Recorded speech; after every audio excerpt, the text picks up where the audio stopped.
천하제일검 제15화 상처 입은 호랑이. 현재 도검신은 입꼬리를 살짝 올리며 의자에 앉아있는 상멸도를 응시했다. 그의 눈빛에 묘한 감정이 스쳤다. 만약 그가 없었다면? 생각만 해도 온몸에 소름이 돋았다. 혈화심경과 호로곡의 참극에 연루된 자로 낙인 찍혀 무림 전체의 표적이 되었을 것이다. 천하를 누비며 도망치다 결국 어느 이름 모를 땅에서 개죽음을 당했겠지. 천하 제일이는커녕 그저 무의미한 죽음으로 끝났을 거야. 도검신의 얼굴에 희미한 미소가 번졌다. 형님, 무슨 좋은 일이라도 있으십니까? 표정이 한껏 밝으신데요. 상멸도가 물었다. 자네와 함께했던 옛날이 생각나서 말이야. 이러고 있을 게 아니라 나가서 술이나 한잔하지 그래. 그거 좋죠. 형님과 제대로 한잔 나눈 지도 꽤 됐습니다. 두 사람은 황궁을 빠져나와 인근 객잔으로 향했다. 마주 앉아 술잔을 기울이며 과거의 이야기를 풀어냈다. 함께 죽을 고비를 넘겼던 순간들, 절체절명의 위기에서 서로를 구했던 기억들. 술이 몇 순배 돌자 도검신이 넌지시 입을 열었다. 그놈 말이야. 누구 말씀입니까? 진무상. 그 이름을 내뱉는 순간 도검신의 눈빛이 차갑게 가라앉았다. 그놈이 나타날 때마다 모든 게 무너졌어. 내가 쌓아 올린 모든 것들이 그놈 손에 산산조각 났지. 하늘이 무너지는 기분이 뭔지 아나? 바로 그거였어. 상멸도는 고개를 갸우뚱했다. 그는 이미 죽지 않았습니까? 그래, 그는 사지가 잘려 늑대밥이 되었지.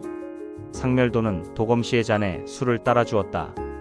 도검시는 술잔을 바라보며 말했다. 그런데 말이야, 그놈에게 아들이 있더군. 진생이라고. 아, 그 꼬마 말씀입니까?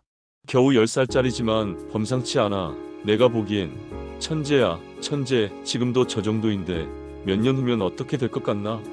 아비보다 더한 괴물이 되어 있을 거야. 도검시는 술잔을 비우며 낮게 중얼거렸다. 씨앗은 싹이 트기 전에 제거하는 게 상책이지. 자네가 직접 처리해 줄 수 있겠나? 상멸도가 잠시 침묵하다 입을 열었다. 이미 혈용단에 지시한 걸로 알고 있는데. 그랬지. 하지만 곰곰이 생각해보니 그걸로 부족해. 자네 같은 고수가 꼭 필요해. 상명도는 고개를 끄덕였다. 알겠습니다. 고맙네. 형님 일인데 제가 직접 처리해야죠. 도검시는 상멸도를 똑바로 바라봤다. 과거 암흑가를 지배했던 암전의 수장. 지금은 황실 직속 암살 집단인 혈령단을 장악하고 있는 남자. 잘 벼려진 날, 선, 칼날처럼 위험하면서도 믿음직스러운 존재. 상멸도라면 확실하게 끝낼 수 있어. 그때였다. 등골이 서늘해지는 기분이 들었다. 누군가의 시선이 느껴졌다. 도검시는 눈빛을 날카롭게 세우며 주변을 살폈다. 객잔 안은 평온했다. 술을 마시는 손님들, 음식을 나르는 점소이들, 웃고 떠드는 소리. 모든 게 지극히 일상적이었다. 도검신과 상멸도 역시 평범한 행상인 차림이었다. 겉으로 보기엔 아무 문제가 없었다. 하지만 도검신의 본능이 경고하고 있었다.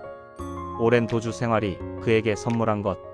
죽음의 기운을 감지하는 야생 동물 같은 직감. 그것은 지금껏 단 한 번도 그를 배신한 적이 없었다. 뭔가 있어. 도검신은 자연스럽게 대화를 이어가며 천천히 내공을 끌어올리기 시작했다. 단전에서 기운이 온몸으로 퍼져나갔다. 내가 마지막으로 진생을 본 건 양주 보성 근처였어. 거의 잡을 뻔했는데 양주 보성 군사들이 나타나는 바람에 놓쳤지. 그 이야기 저도 들었습니다. 한정 장군의 3천 기병이 겨우 1000명한테 박살났다고 하던데 사실입니까? 사실이야. 내가 그곳에 있었으니까 잘 알아. 상멸도가 술잔을 돌리며 물었다. 그 후에 진생은 어디로 갔습니까? 지금 추적 중인데 아마 양주 보성에 있지 않을까 싶어. 거기 수장이 강현이라는 자인데 진무상의 의형제거든. 강연이요? 상멸도는 잠시 눈을 가늘게 뜨고 생각에 잠겼다. 그러다 조심스럽게 입을 열었다. 혹시 그쪽에서 반란을 준비하는 기미는 없습니까? 그런 건 없다던데? 이상한데요? 뭐가? 상멸도가 앞으로 몸을 기울이며 말했다. 생각해보세요. 형님, 황실군의 3천 기병을 박살냈다면 상식적으로 당연히 황실의 대군이 쳐들어 올 거란 생각을 해야만 합니다. 나도 그렇게 생각하네만 특별한 반응을 보이지 않고 있어. 정말 이상합니다. 강연과 진생이 과연 그곳에 있을까요? 무슨 소린가? 조정의 반격에 대비하지 않는다는 말은 그곳에 강연과 진생이 없다는 얘기도 되니까요. 생각해 보세요. 황실군이 도착하면 다 죽는다는 것은 뻔한 사실인데 사람으로서 아무런 대비도 하지 않는다는 건 있을 수 없는 일입니다. 경연이 할 수 있는 행동은 결국 두 가지 중 하나입니다. 지키든가 도망가든가. 지킨다고 하면 준비를 해야 하는데 대비를 하지 않고 있다는 건 도검신의 눈빛이 날카로워졌다. 이미 도망갔다는 얘기군. 그렇습니다. 그리고 진생은 강연과 함께 움직이고 있을 가능성이 큽니다. 10살짜리를 혼자 놔둘 리 없으니까요. 그럼 어떻게 해야 하나? 일단 혈영단 선발대를 먼저 보내고 제가 직접 뒤따라가겠습니다. 흔적을 찾아내겠습니다. 바로 그때였다. 손님, 술 나왔습니다. 점소이가 쟁반을 들고 다가왔다. 술병과 안주, 접시들이 놓였다. 수저를 하나씩 놓기 시작했다. 상멸도 앞에 그리고 도검신 앞에. 찰나 점소이의 손에 쥐어진 젓가락이 번개처럼 도검신의 목을 향해 쏘아졌다. 왔군. 도검신은 이미 준비하고 있었다. 상체를 90도 뒤로 젖히며 젓가락을 흘려보냈다.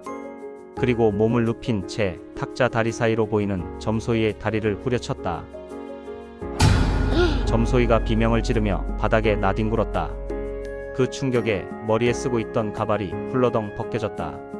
드러난 것은 매끈하게 삭발한 머리, 그리고 이마에 선명한 개점. 소림사. 도검신이 낮게 중얼거렸다. 소림의 무승이었다. 상멸도의 목소리가 객잔 안을 가득 채웠다. 백주에 살인하려 하다니 뭐하는 놈들이냐?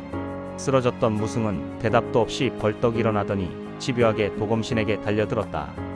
죽음 따위는 안중에 없었다. 오직 목표만을 향한 맹수의 움직임이었다. 상멸도가 허리춤에 칼을 뽑아들고 그를 베려는 순간 도검신이 손을 들어서 막았다. 그는 소림에서 보낸 사람이네. 나에게 볼 일이 있어 온 것이니 내가 책임지겠네. 도검신이 가볍게 손을 흔들었다. 그 순간 공기가 일렁이며 붉은 기운이 쏟아져 나왔다. 객잔 전체가 흔들렸다. 손님들은 비명을 지르며 서둘러 밖으로 빠져나갔다. 술상이 뒤집히고 술병들이 바닥에 떨어져 깨지는 소리가 요란했다. 소림 무승은 그 도검신의 일격을 두 팔로 막아내며 한 걸음 뒤로 물러났다. 발이 바닥을 긁으며 자국을 남겼다. 그는 곧장 기마자세를 취하며 호흡을 가다듬었다. 그러자 그의 몸에서 은은한 서기가 피어올랐다. 마치 햇빛에 휩싸인 듯한 신비로운 기운이었다. 도검신의 눈이 커졌다. 그 기운을 알아본 것이다. 그건 세수진경? 직계 제자에게만 전수하던 비밀 무공 아니냐?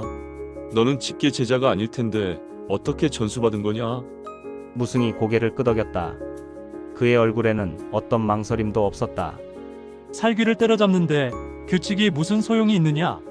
너의 혈화신경을 상대하기 위해서 어쩔 수 없는 일.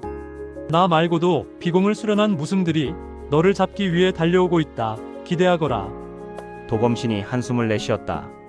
어리석구나. 나는 건드리지 않으면 가만히 있거늘.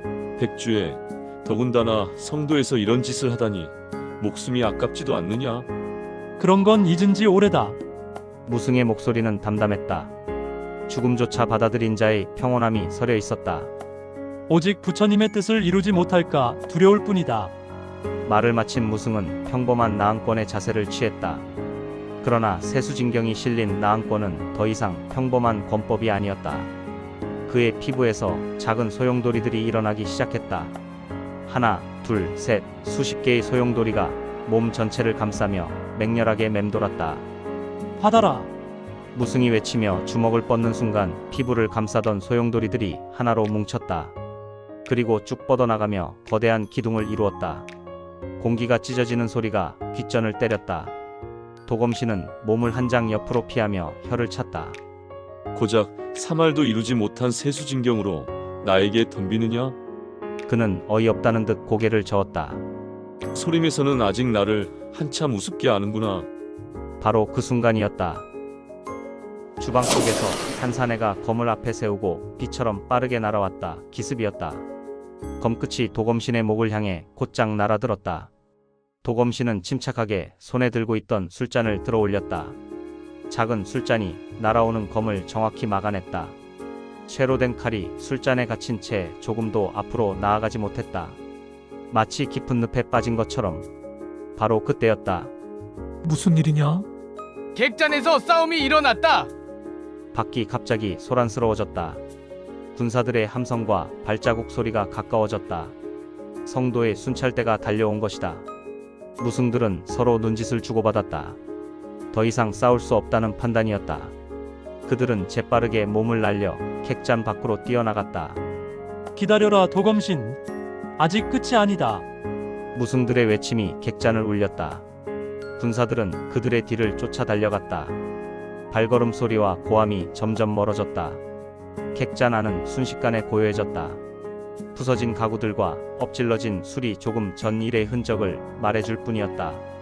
상멸도가 혀를 찼다. 지독한 자들이군요. 그런데 감히 도성까지 오다니 소림이 간이 부은 모양입니다. 그가 도검신을 바라보며 말을 이었다. 아무래도 군사를 동원해 한번 혼을 내는 게 어떻겠습니까? 이대로 두면 황 씨의 권위도 떨어지는 거 아닙니까? 도검신은 씁쓸하게 미소를 지었다. 그의 눈가에 피곤함이 어려 있었다. 이건 개인적인 일이야. 개인적인 일에 나라의 힘을 빌릴 수 없어. 그는 부서진 술잔을 내려다보며 한숨을 쉬었다. 사실 저들의 도발은 하루 이틀이 아니네. 그렇습니까? 정말 가만히 둬서는 안 되는 거 아닙니까? 상멸도의 목소리에 걱정이 묻어났다. 아무리 강한 도검신이라 해도 끊임없는 암습은 부담일 수밖에 없었다. 괜찮아. 도검신이 손을 흔들며 대수롭지 않다는 듯 말했다. 오히려 항상 긴장을 유지할 수 있고 단련이 돼서 좋아. 이 일은 관여하지 말고 진생의 일을 처리해주게. 상멸도는 잠깐 눈살을 찌푸렸다. 그러나 곧 표정을 바로잡으며 고개를 끄덕였다. 알겠습니다. 바로 시작하겠습니다. 그의 목소리는 차갑게 가라앉았다. 국경을 넘은 지 3년이 지났다. 곽승일과 진생은 천랑국의 변방 차간누르에 정착했다. 이곳은 규모는 작지만 탄광이 있어 자원교역이 활발했고 사람들의 왕래가 잦았다. 두 사람이 숨어 살며 정보를 얻기에 딱 좋은 곳이었다. 후, 진생은 긴 한숨을 내쉬며 가죽을 벗겼다. 새벽부터 숲을 헤매며 사냥한 노루였다. 가죽을 벗겨 시장에 팔면 그나마 먹고 살 수 있었다. 옆에서 곽승일이 칼로 가죽을 다듬고 있었다. 그의 등은 심하게 굽어 있었다. 도검신의 곤에 맞은 상처가 제대로 아물지 않아 악화된 탓이었다. 한때 강호를 주름잡던 무인의 모습은 어디에도 없었다. 이제 그는 그저 꼽주 노인일 뿐이었다.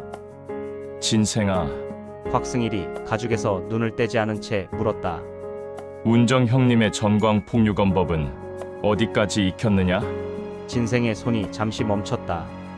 그는 여전히 무표정한 얼굴로 대답했다. 거의 익혔습니다.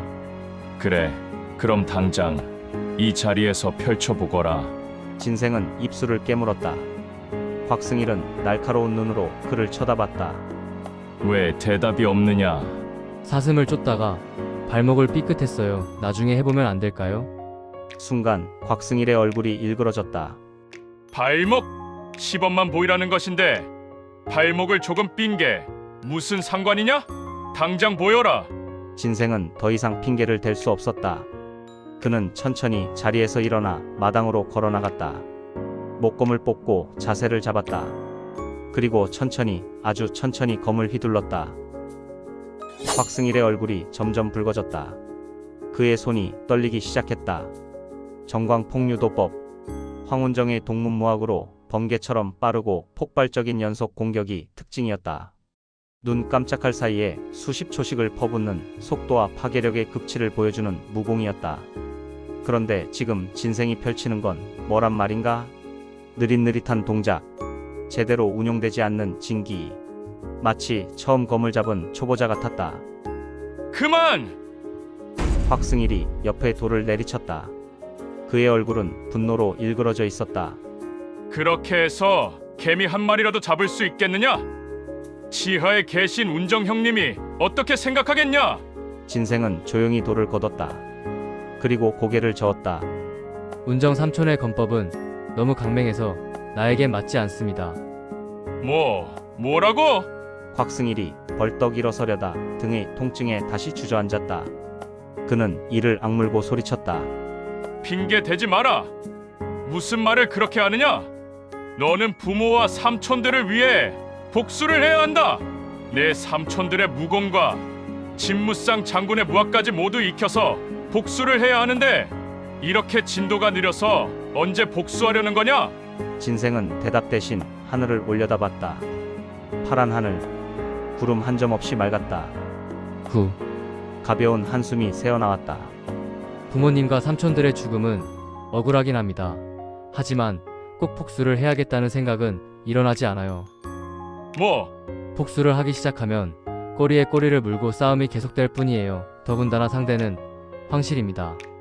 황실의 복수를 한들 그 피해는 결국 백성들에게 돌아갈 뿐이에요. 진생이 곽승일을 바라봤다. 그의 눈빛은 놀랍도록 평온했다. 나는 복수가 아니라 부모님과 삼촌들의 뜻을 따르고 싶어요. 곽승일의 주먹이 땅을 내리쳤다. 왜 그렇게 나약한 생각을 하느냐? 대장부라면 반드시 은원을 해결해야 한다. 그렇지 않으면 내 부모님과 삼촌들은 저승에서도 눈을 감지 못할 것이야. 말을 채 마치기도 전에 격렬한 기침이 터져 나왔다. 곽승일의 얼굴이 새빨개졌다. 삼촌, 진생이 황급히 물을 떠왔다. 곽승일은 떨리는 손으로 물을 받아 들이켰다. 한참을 기침하던 곽승일이 겨우 진정됐다.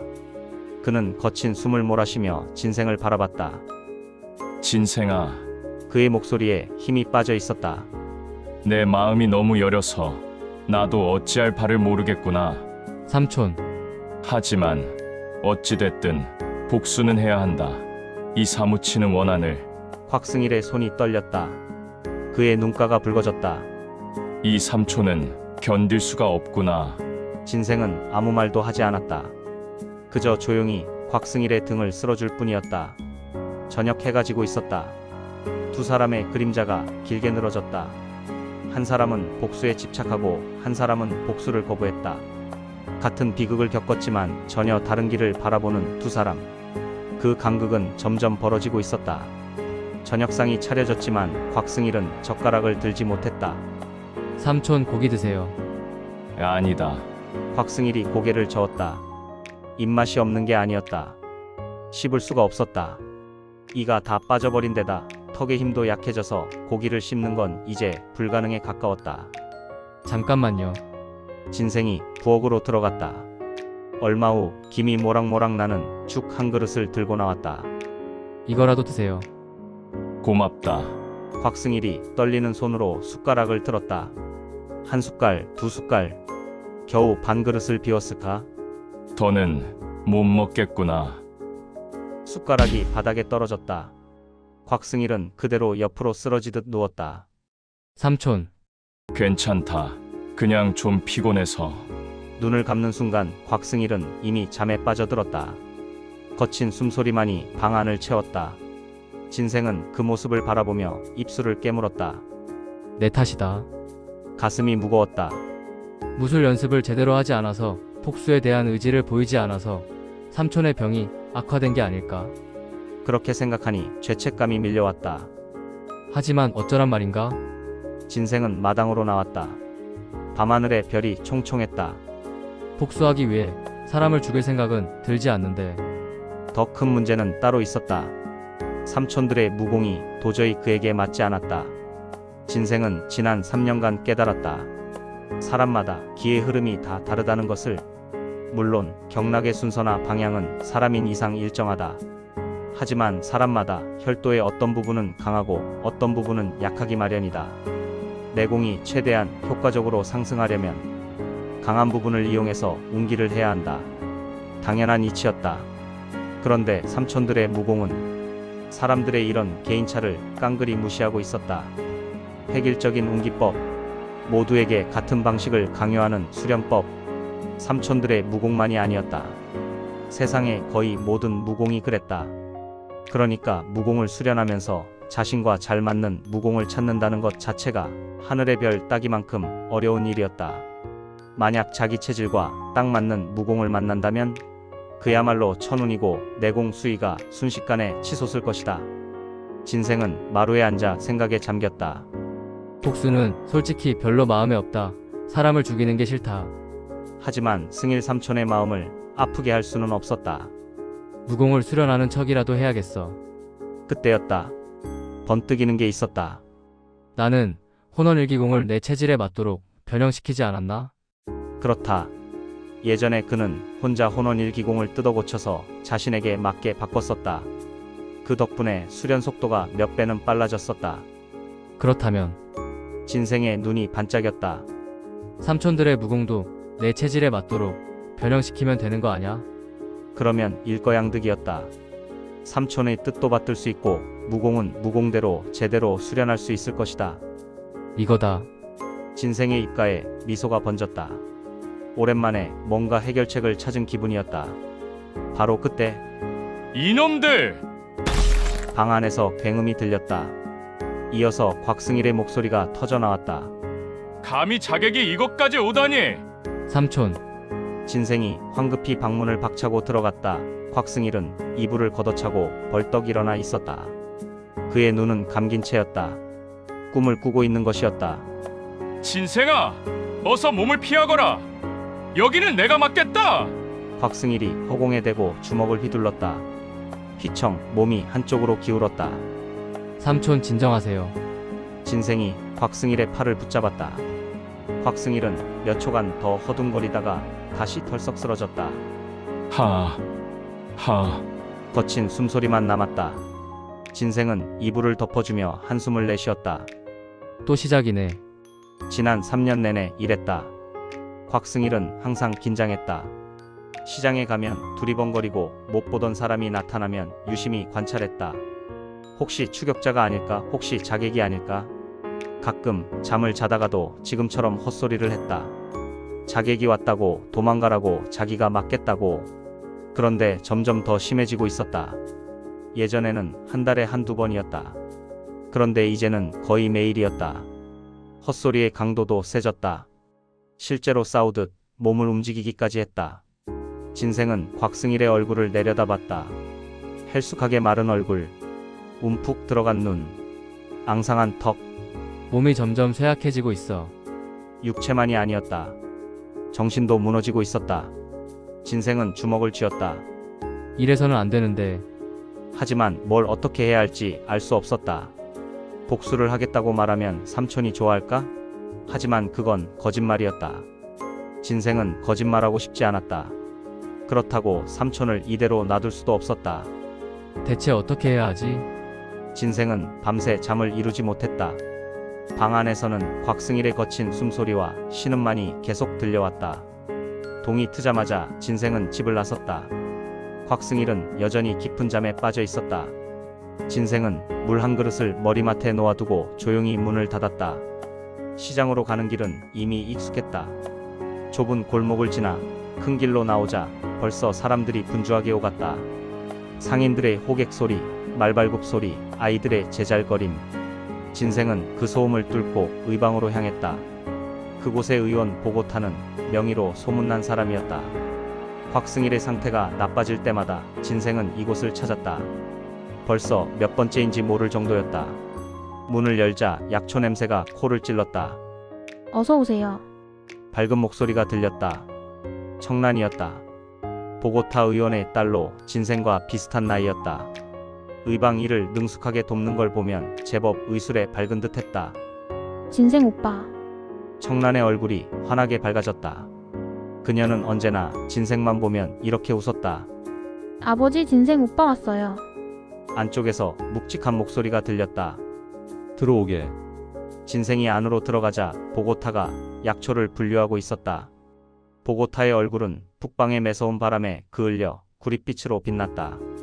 눈가에는 세월이 새긴 주름이 깊게 패 있었다. 약초를 캐러 산을 오르내리느라 체격은 탄탄했다. 환자를 진료할 때는 자상하고 온화했지만 순간순간 눈빛이 번뜩이며 상대의 기혈을 꿰뚫어보는 듯한 느낌을 줬다. 또 삼촌 때문에 왔나? 예. 진생은 고개를 숙였다. 요즘에 특히 잠을 잘 자지 못하고 잠꼬대를 심하게 합니다. 어제는 기침까지 했는데 점점 심해지는 것 같아요. 보고 타는 손을 멈추고 진생을 바라봤다. 그는 턱을 쓸었다. 예전에 입은 내상이 악화되는 모양이야. 그 사람 그래서 몸조리 좀 하라고 했더니 보고타가 한숨을 쉬었다. 과거 생각에 얽매여 기혈이 가라앉지 않는 것 같아.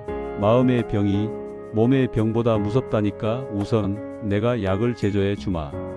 감사합니다. 조만간 내가 직접 들을 테니까 잘 조리하고 있으라고 해라. 알겠습니다. 진생은 고개를 숙여 인사하고 밖으로 나왔다. 진생 오빠.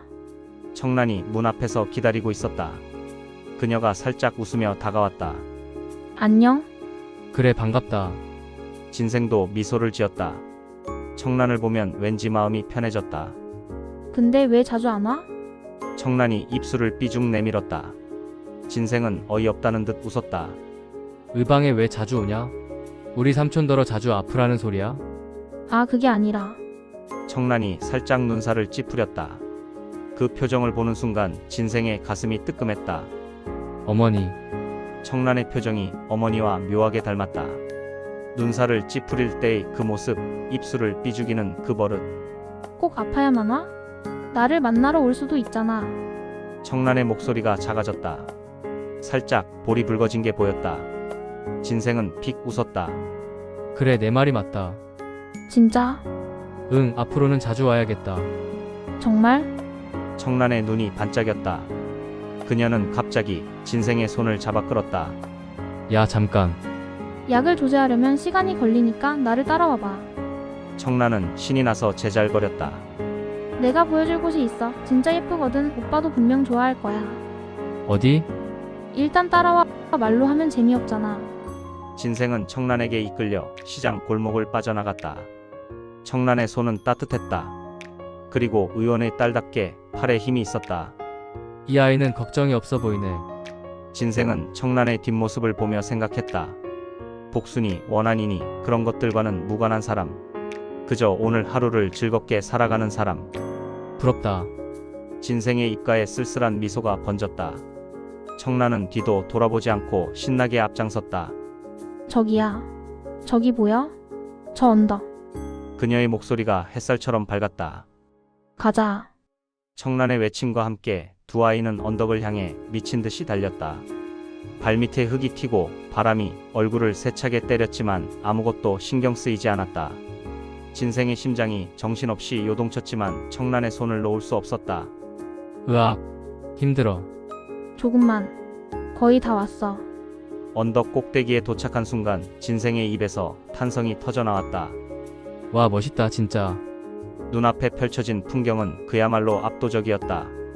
초록빛 잔디가 끝없이 펼쳐진 언덕이 부드러운 곡선을 그리며 흘러내렸고 그 위로 바람이 지나갈 때마다 풀들이 한꺼번에 초록 물결을 만들어냈다.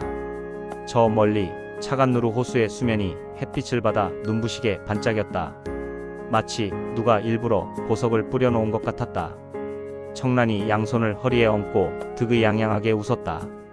그것 봐, 내 말이 맞았지? 진짜 예쁘다고 했잖아. 인정. 진생은 한동안 그 풍경에서 눈을 떼지 못했다. 언덕 곳곳에 이름 모를 작은 들꽃들이 수줍게 고개를 내밀고 있었다. 화려하진 않았지만 그 소박함이 오히려 더 아름다웠다. 햇살이 언덕 위에 금빛 물감을 쏟아부은 것처럼 따스하게 내려앉았고 그 빛 속에서 두 아이가 웃었다.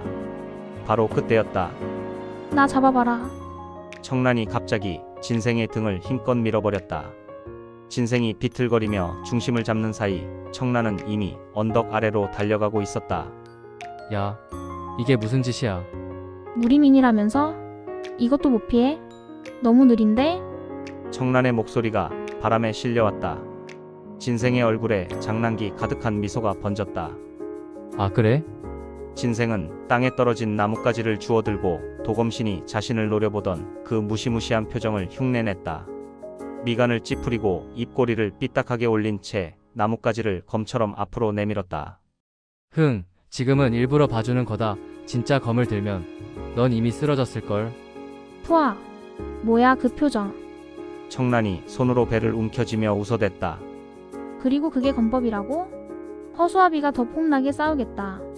진생의 눈빛이 번뜩였다. 뭐? 지금 뭐라고 했어? 허수아비보다 못해. 좋아, 그럼 이 초식은 어때? 진생이 나뭇가지를 휘두르며 청란을 향해 달려들었다. 바람을 가르는 소리가 쌩 하고 울렸다. 청란은 비명을 지르며 몸을 휙 돌려 피했고 그대로 언덕을 미끄러지듯 달렸다. 캬. 살려줘. 도망칠 생각 마. 두 아이의 발자국이 푹신한 잔디 위에 연달아 찍혔다가 바람이 불 때마다 조금씩 지워졌다. 진생의 웃음소리와 청란의 비명이 뒤섞여 언덕 위를 가득 채웠다. 하늘은 너무 푸르고 공기는 너무 맑았다. 이 순간만큼은 세상에 아무 걱정도 없는 것 같았다. 한참을 뛰어논 뒤 두 아이는 언덕 꼭대기에 나란히 털썩 주저앉았다. 가쁜 숨을 몰아쉬면서도 입가엔 웃음이 가시질 않았다. 하하 너 진짜 장난 아니게 빠르다. 너도 생각보다 잘 도망치던데? 청란이 누워서 하늘을 올려다봤다. 햇빛이 눈부셨지만 그 빛이 싫지 않았다. 잠시 침묵이 흘렀다. 바람 소리와 풀벌레 소리만 조용히 들려왔다. 진생아. 응? 너 언제쯤 진짜 무리민이 될 것 같아? 진생도 하늘을 바라봤다. 구름 한 점 없이 맑은 하늘이었다. 글쎄 잘 모르겠어. 근데 말이야. 응? 그때도 오늘처럼 웃을 수 있으면 좋겠다. 청란이 고개를 돌려 진생을 바라봤다. 진생의 옆얼굴이 햇빛에 반짝였다. 청란의 입가에 미소가 번졌다. 응 나도. 그때 바람이 불었다. 언덕 위의 작은 들꽃들이 일제히 흔들리며 마치 두 아이를 축복하듯 고개를 끄덕였다. 차간 누루 호수의 물빛이 더욱 찬란하게 빛났고 두 아이의 웃음소리가 바람을 타고 멀리 퍼져나갔다. 이 순간이 영원했으면 좋겠다고 진생은 생각했다. 한참을 언덕에서 놀고 난 뒤 청란이 진생의 팔을 잡아 끌었다. 자 이제 아빠한테 가야지. 약 받으러 가는 거 까먹은 거 아니지? 아 맞다. 두 아이는 의방을 향해 걸음을 옮겼다. 청란은 여전히 신이 나서 콧노래를 흥얼거렸지만 진생의 표정은 점점 무겁게 가라앉았다. 삼촌 생각이 떠올랐기 때문이다. 의방문을 열자 익숙한 약초 냄새가 코끝을 찔렀다. 보고타는 약장 앞에서 뭔가를 분류하고 있다가 고개를 돌렸다. 그의 눈에 온화한 빛이 떠올랐다. 오, 왔구나. 깨 앉거라. 예. 보고타는 진생을 따뜻한 눈으로 바라보며 만들어둔 약봉지를 건넸다. 자, 여기 기혈을 가라앉히고 체력을 회복시키는 약이다. 내 삼촌께 잘 다려드려라. 감사합니다. 진생이 조심스럽게 약봉지를 받아들었다. 보고타는 잠시 침묵하더니 깊은 한숨과 함께 입을 열었다. 하지만 말이다. 네? 내 삼촌의 병은 몸보다 마음의 상처 영향이 더 크다. 진생의 손이 미세하게 떨렸다. 본인이 화를 억누르지 못하면 병은 낫지 않고 끊임없이 그를 괴롭힐 거다. 약만으론 한계가 있어. 그러면 어떻게 해야 하나요? 보고타가 진생의 어깨에 손을 얹었다. 모든 건 너한테 달려있다. 내가 그의 마음을 편하게 해줘야 한다. 진생은 작게 한숨을 쉬었다. 머릿속에 곽승일의 모습이 떠올랐다. 무공 연습을 강요하던 날카로운 눈빛, 복수를 입에 달고 살던 모습, 밤마다 술에 취해 중얼거리던 원한의 말들. 삼촌의 몸이 저렇게 나빠졌으니 하는 척이라도 해야겠지. 진생은 속으로 다짐했다. 진심은 아니더라도 최소한 삼촌이 안심할 수 있게 해줘야 했다. 알겠습니다. 노력해볼게요. 보고타의 눈빛이 부드러워졌다. 그래, 잘 생각했다. 그리고 말이다. 네? 내가 너에게 가르쳐준 타혈법은 어느 정도 익혔느냐? 진생이 고개를 살짝 갸우뚱했다. 꾸준히 연마하고 있긴 한데 아직 제 수위가 어느 정도인지 잘 모르겠어요. 그래? 그럼 내 손을 한번 펴보거라. 예? 어서. 진생이 어리둥절한 표정으로 두 손을 앞으로 내밀었다. 보고타는 진생의 손가락을 하나하나 유심히 들여다봤다. 손끝의 굳은 살, 손가락 마디의 각도, 손목의 유연성까지. 잠시 후 보고타가 만족스러운 표정으로 고개를 끄덕였다. 좋다. 아주 좋아. 이렇게 어린 나이에 내 정도의 경지에 도달한 사람은 아무도 없었다. 청란이 옆에서 눈을 휘둥그레 떴다. 아빠 정말이에요? 오빠가 천재였네? 진생은 쑥스러운 듯 머리를 긁적였다. 천재는 무슨, 저는 아직 갈 길이 멀다고 생각해요. 그런데 의원님, 응? 타협법의 최고 경지란 어떤 건가요? 저는 아직 잘 모르겠어요. 보고타의 입가에 미소가 번졌다. 한번 느껴보겠느냐? 네, 진생의 눈이 반짝였다. 보고타는 빙긋 웃으며 진생을 향해 천천히 손을 뻗었다. 그의 손끝이 가볍게 진생의 어깨에 닿는 순간 진생의 몸이 화들짝 떨렸다. 뭔가가 몸속으로 파고드는 느낌이 들었다. 아프지는 않았다. 오히려 시원했다. 마치 얼어붙은 강물이 봄날에 녹듯 막혀있던 기혈이 일시에 뚫리며 거세게 흘러내렸다. 이게 느껴지느냐? 보고타가 조용히 물었다. 타혈법의 극치라 함은 손길 하나로 생사를 가르고 막힌 혈맥을 열어 천지의 기운과 합하는 것이다. 우와, 즉 내공과 기의 흐름을 자유자재로 다스려 혈도를 손끝 하나로 열고 막는 경지지.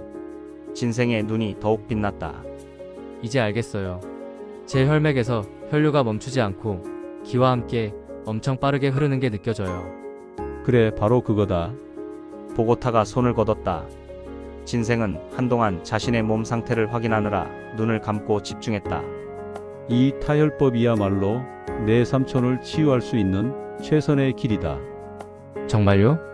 너의 타혈법도 어느 정도 수준에 도달했으니 이제부터 매일 한 번씩 삼촌의 어깨와 등의 혈맥을 열어줘라. 약과 함께 쓰면 효과가 배가 될 거다. 알겠습니다. 꼭 그렇게 할게요. 진생의 목소리에 힘이 실렸다. 뭔가 구체적인 방법이 생기니 마음이 한결 가벼워졌다. 그리고 말이다. 네? 전에 내가 준 의학 서적은 다 봤느냐? 진생이 고개를 끄덕였다. 예, 모두 암기하긴 했는데 이해하기 어려운 부분이 좀 있어요. 그래? 어디가 어려웠나? 일단 5장 6부의 상생상극 관계에서 보고타가 만족스러운 표정으로 웃었다. 좋다, 하나씩 짚어주마. 진생과 청란이 나란히 의방 구석의 의자에 앉았다. 밖에서 햇빛이 창문으로 비쳐들고 보고타의 차분한 설명이 의방 안을 채웠다. 진생은 진지한 표정으로 귀를 기울였다. 삼촌을 위해서라도 제대로 배워야 했다.